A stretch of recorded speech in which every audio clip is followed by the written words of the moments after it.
There's no such thing as a small disaster. So when you call 1-800-WATER-DAMAGE of North Dakota, we come prepared to restore your life back to normal. From burst pipes to unexpected mold discoveries or fire damage, when things couldn't be worse, we come to you with our best. With empathy, local expertise, and a truck full of seriously powerful equipment. 1-800-WATER-DAMAGE of North Dakota. Restoring what matters most. 701-670-2022.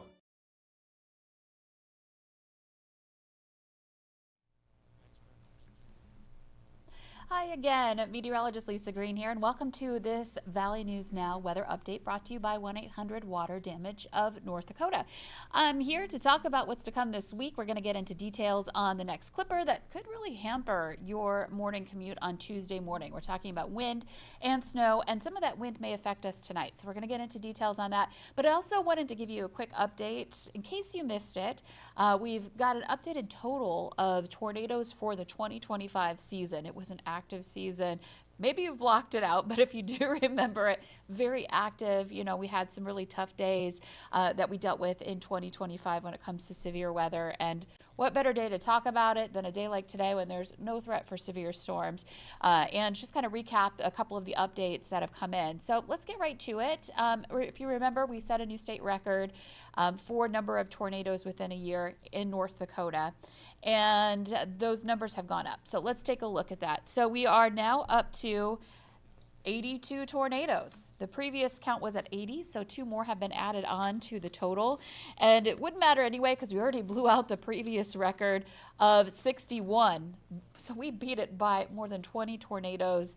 Not a win we want to have, but we certainly did beat that out, that record that was set back in 1999.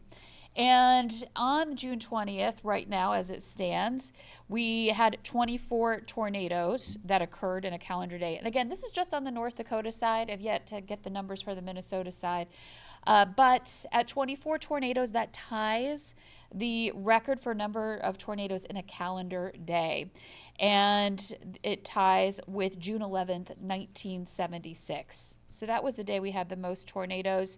I believe we had 20 tornadoes. That's the final number for September 14th. That was the next highest number. But still getting that data in. So in case you missed it, this is kind of what we're looking at now as far as the intensity of tornadoes that we saw, or the number of tornadoes that we saw. Of course, the intensity was quite high. The most intense tornado in 2025 was, no surprise, the EF5 rated tornado in Enderlin, the first EF5 we had seen in years across the country. And it also caused 3 fatalities, unfortunately, and some serious damage. So this was that June 20th tornado. And the highest non-tornadic, I'm just looking at some of these numbers, highest non-tornadic wind gust was reported in the state of North Dakota. Again, Minnesota is not included in these numbers, was 111 miles per hour in Steele County overnight on June 20th and into the 21st. So essentially on the 21st, but part of that same outbreak. If you remember right, we had the intense wind gusts associated with this storm too. There was a derecho that moved through. And in the wake of the tornadoes, we had the wake winds that were quite strong as well. So that was the highest gust reported that was non-tornadic in North Dakota. We did see similar gusts in the Minnesota side. If you remember us covering the Bemidji area as well, saw 100 plus mile per hour gusts. But again, we don't have the official data on that as of this moment. And the largest hailstone was in 2025 was 3.5 inches in diameter. And that hail was reported both on June 27th in Oliver County, but also here in the Valley in Walsh County on July 7th. So again, some big storms that we experienced in 2025. So those were the numbers for North Dakota. And when we get the numbers from Minnesota, we'll show a more comprehensive results from that. Most tornadoes in 1 year, again, that's the record, 82, now up to 82. And we did break that old record of 61. The next day was 60 in in 2010. If you remember the June 17th tornado outbreak in 2010, that was another active year. Okay, let's get into what's going on right now. So again, we're going to move on. We're going to talk more about the winter weather that we're experiencing right now. And we basically have, kind of a pattern where we're seeing some, clippers move by really quickly. That brings some snow. It stirs up some wind. And we'll have some up and down temperatures here too. So that's kind of what we're focusing in on this week. It's the last week of February. And we'll definitely feel like February here this week. I mean, we do have some warmer days, but we're kind of back to normal, essentially, to wind down the month. We'll take a look at how March is starting off too in your 11-day planner. So again, first alerting you to a couple of things here. First of all, tonight and into tomorrow, that clipper, it's going to be interesting because it brings a shot of snow, but not just that, a chance for some mixed precipitation, maybe a little ice associated with it too, as it draws in some warmer air. And then the wind as well, I should stress that too. And then again, those ups and downs in our temperatures too that we'll be talking about here. So this is what we're focusing on today.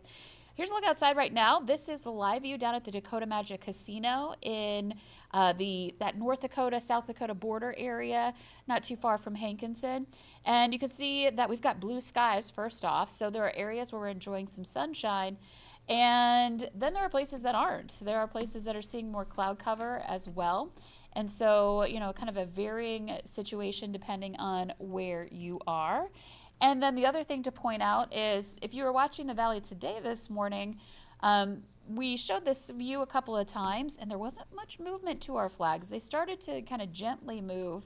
It was, as we went on through the morning hours, but now you can see them really starting to pick up as the wind is picking up. So that's an area where we are watching out for, all throughout the valley, those increases in wind, and that's going to affect, of course, our potential for some issues with some blowing and drifting snow where we have that snow to work, or that wind and snow combination to work with. So let's take a look at our temperatures. It was a really cold start. We had temperatures below zero this morning. Some of us were even in the teens below. Basically, our temperatures looked a lot like our current wind chills on this list here. So this morning, we are now at 6 degrees in Fargo. You can see wind chill 9 below. So want to dress for that if you're getting ready to step out the door right now. Grand Forks is 2 above. It feels more like 18 below zero there. And then more of us in the single digits to some teens at the bottom of the hour. These are going to get bumped up here any moment now. We'll see those numbers change over. And let's take a look at our latest radar and satellite map view. We have, I have our visible satellite that is in the black and white version turned on. You can sometimes see and pick out things a little bit better here, that differentiation between clouds and snowpack in the winter time. And so the darker shades, the kind of more black colors here, that's where there's no snow and we've got clear skies, so we're seeing down to the ground. But just nearby, you can see this kind of diffuse white to gray coloring here. That is snowpack. It's not moving at all. So that's the satellite seeing the snowpack on the ground.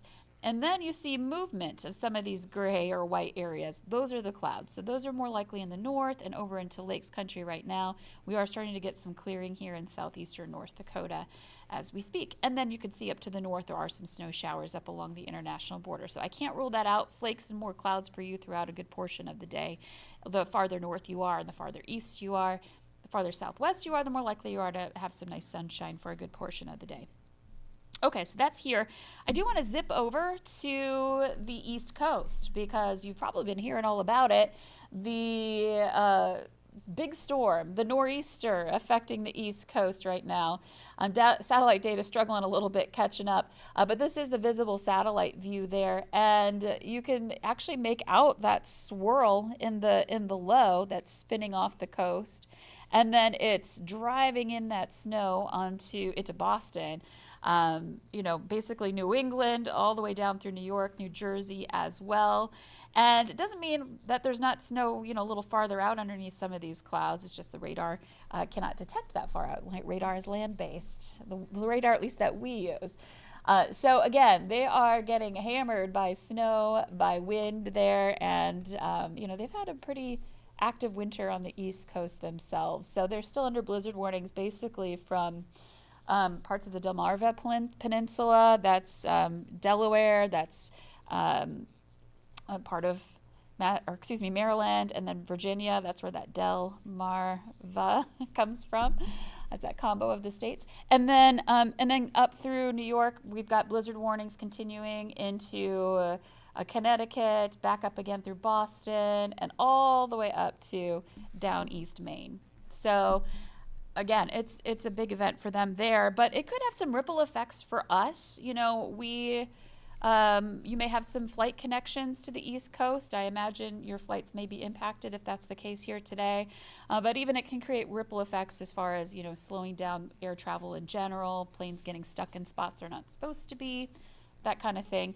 So if you're flying in the next 24 hours, probably be a good idea to keep an eye on this and check in with your airline. So back here in the valley, we have our own winter system to watch out for. We've got that clipper moving in soon. We're looking at winds starting to pick up. We're gusting to 29 miles per hour now in Jamestown. That wind has turned southerly or southeasterly. And looking at the stronger gusts over to the west. I mean, it's not intense gusts, but it is starting to pick up, and that's the thing to take note here. And we may see that increase beyond there. So here's a look at our wind forecast for Fargo. You can see earlier in the 9 o'clock hour, winds were lighter, but now we're starting to get these gusts into the 20s. And then by afternoon, we'll be gusting into some 30s. And, that is enough to any light, fluffy snow that's not compacted.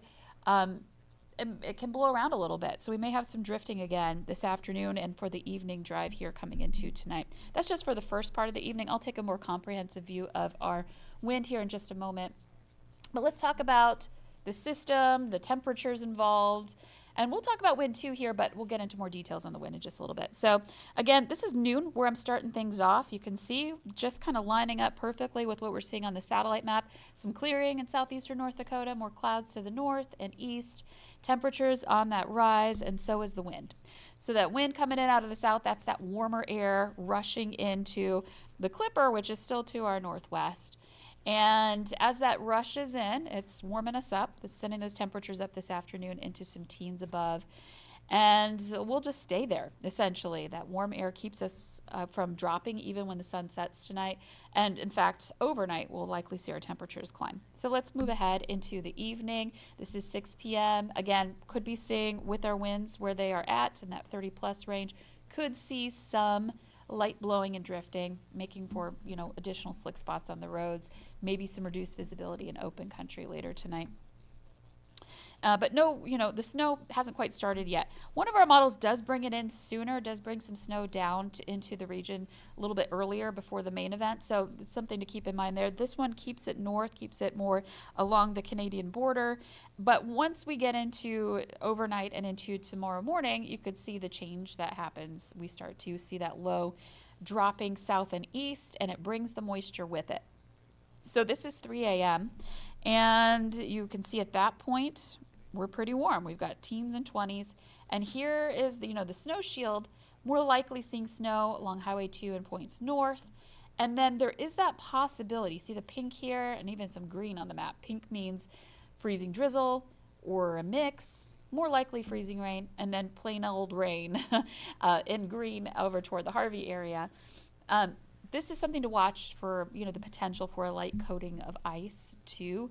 And that's because, we're on the milder side of this system. Kind of the warm sector of this system is where this will be. And so there may be some, melting of that snow over to that freezing rain, or just in general seeing a mixed bag of precipitation with that little bit of melting going on. So we are looking at the potential continuing to move south and east, though you can see it's not super impressive, that area. Still a possibility for some of us. And then a lot of us seeing, just plain old snow moving through. This is 6 a.m.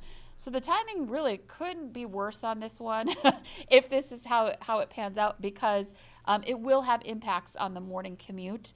As that snow is falling, we're going to have some strong winds, and then in the wake of it, the winds will pick up briefly. Again, we'll get into that a little bit. So that could, create some real hazards right during that morning commute time, the drop off at school, that kind of thing. Look at our temperatures at 6 a.m. We're teens, 20s, even some 30s. So we get that initial rush of warm air. But if you look at our wind arrows here, these yellow and blue and green winds, that's northwesterly. That's moving in from the northwest. And so we're going to see our temperatures quickly turn back around and start to cool down once this system moves on and we get that cold wind driving in. So again, timing is for around the morning commute. The wind will be strong at that point too.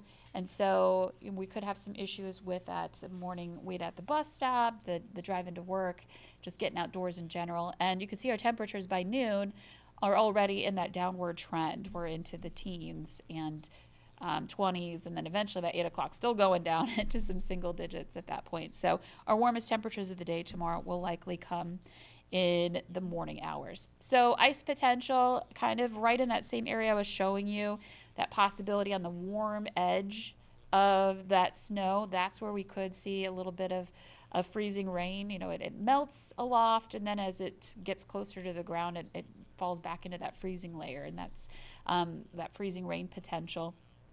And mostly looking at in eastern North Dakota, but again, if it holds together a little bit longer into Minnesota too, it would be very light, you know, less than a tenth of an inch, if that. But we know even a light glaze can cause some issues.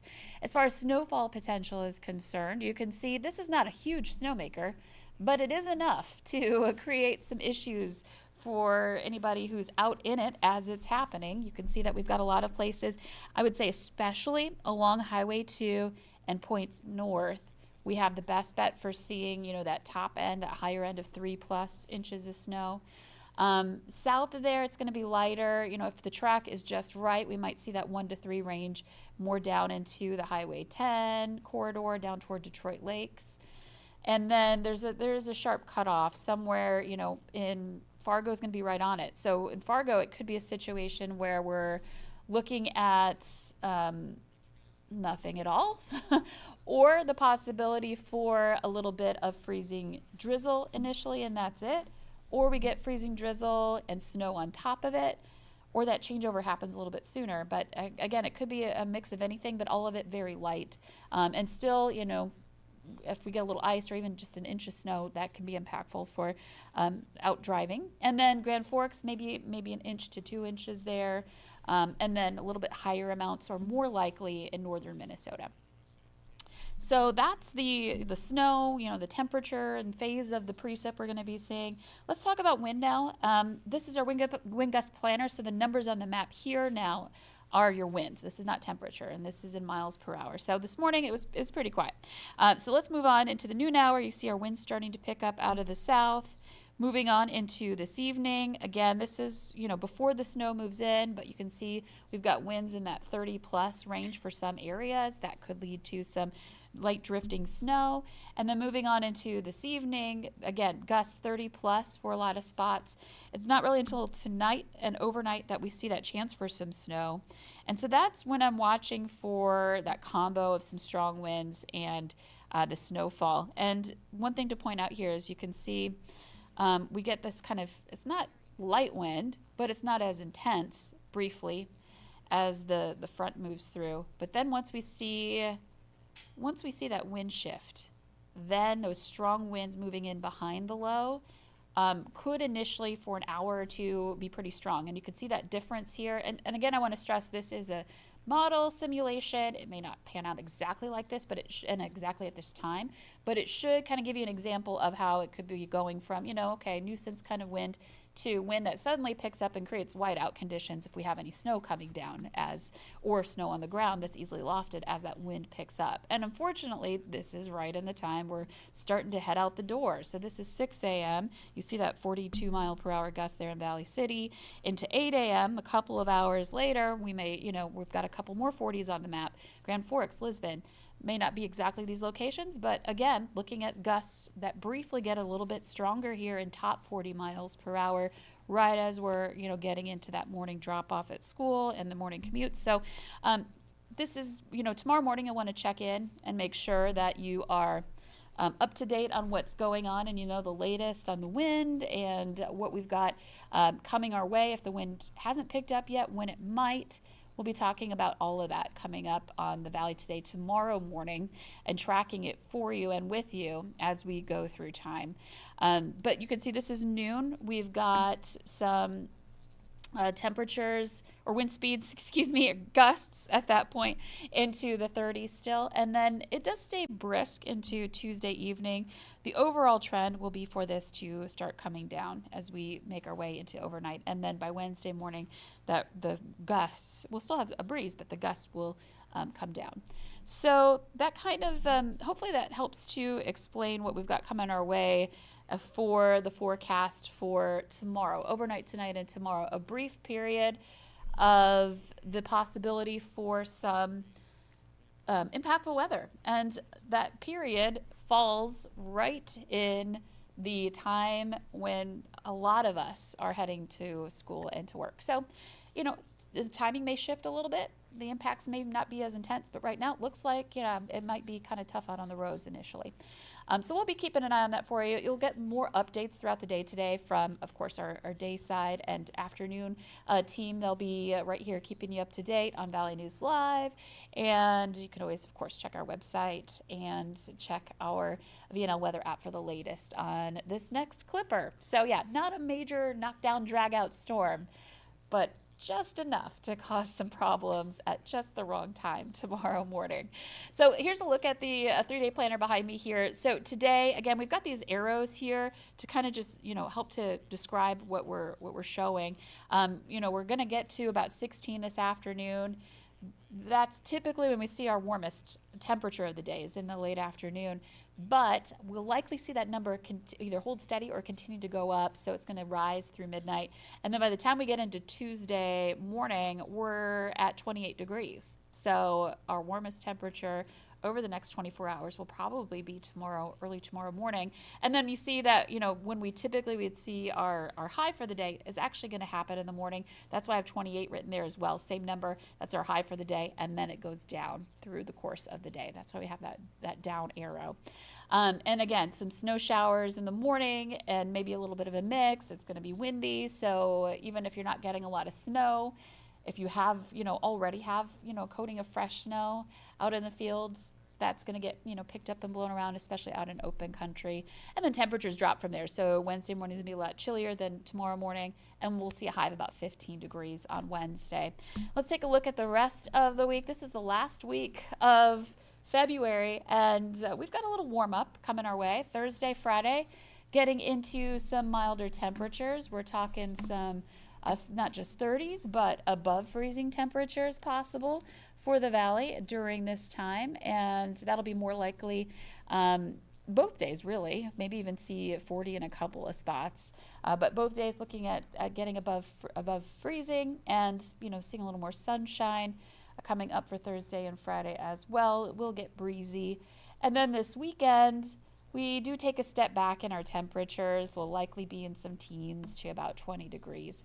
So Saturday, last day of February, heading into Sunday. March 1st is, the reason I have spring on the map, that might be a little confusing, is because March 1st is the first day of meteorological spring. And we've talked about this before in the weather world. Our seasons are a little bit different from the astronomical world. So the spring equinox happens later in March. And that has to do with daylight and where we are in relation to the sun. But when we talk about meteorological spring, we're talking about more spring weather, easier record keeping as well, kind of like the heart of the season. And we can see spring weather in early March. And in fact, we saw some thaw type weather happening in February. So this just kind of aligns a little bit better with the type of weather we see. That doesn't mean, of course, we won't see any winter weather. We'll still have some snow events in March. It can be one of our snowiest months. But, it's nice to even just say the word spring is in the forecast, even if the weather doesn't quite follow. And you can see our forecast for Sunday does feature a slight chance for some snow. And then next week, that first week of March, heading into the month, perhaps going into March like a lamb. We'll see. We're looking at some numbers into the 20s to around 30 degrees coming up for the forecast in March. So that's a look at what we have in the forecast here. Let's take a look. I'm going to take a look at our Facebook Live. Of course, we stream these live on Facebook and YouTube every day. And just want to see if we've had any questions that have come in on our Facebook page. Jim just commenting, and I agree 100%. Jim just talking about how when the tornadoes hit that summer, last summer we were just talking about the number going up, just how wild it was that night. June 20th, I'm assuming, is what Jim is referring to. June 20th through the 21st. It was a very tough night across the valley, both in North Dakota and Minnesota. So I'm hoping we can get some numbers from Minnesota for you as well. And oh, and Annie, yes, it is nice to just say the word spring. Yes, it's nice to be talking about it at all. So yeah, we're looking at, some days that are going to be a little milder in the next 11, others that end up being a little bit colder, definitely feeling like February and winter time here in the forecast too. So let's, again, just a reminder, we will continue to keep you posted on this next clipper, this next little bit of winter coming up here as we go through the course of the day today.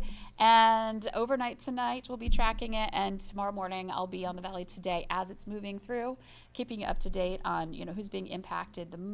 Everyone's going to feel the impacts from this. It'll just be a little different from north to south. More snow in the north, south could be a little, and west could be a little freezing drizzle. Places like Jamestown, you might miss the precip, but you're still going to have the wind. So blowing snow potential for you as well in that southwestern part of our viewing area too. So again, tracking another winter system, but we do have some spring weather in our sights. And it looks beautiful out there today. That's what it was like all weekend. It looked beautiful out the window. You went outside and you got hit by that wall of cold. Yesterday also there was the blowing snow issue that we were having in some areas, despite the quiet, dry weather that we were having. I should say quiet precip-wise. We were dealing with some wind. And so that might be something we have to contend with again today, especially as the day goes on and the wind picks up. So looks okay, but then you head out to drive out into open country, say around 4 o'clock this afternoon. We might be contending with those 30+ mile per hour winds where you are, and visibility reduced, additional slick spots on the roads because of the drifting across the roadway. So just keep that in mind as we head into the later parts of the day today. And meanwhile, again, you can always check the VNL weather app for the latest road conditions too, if you're getting ready to hit the roads at any time throughout the winter. But in the next 24 hours, it might get a little dicey in some areas. Okay, we're going to leave it at that. And we'll be back on, First Alert Storm Team will be back on this afternoon with another update. And again, I'll be back here tomorrow with the latest on the forecast as we continue to head into this last week of February.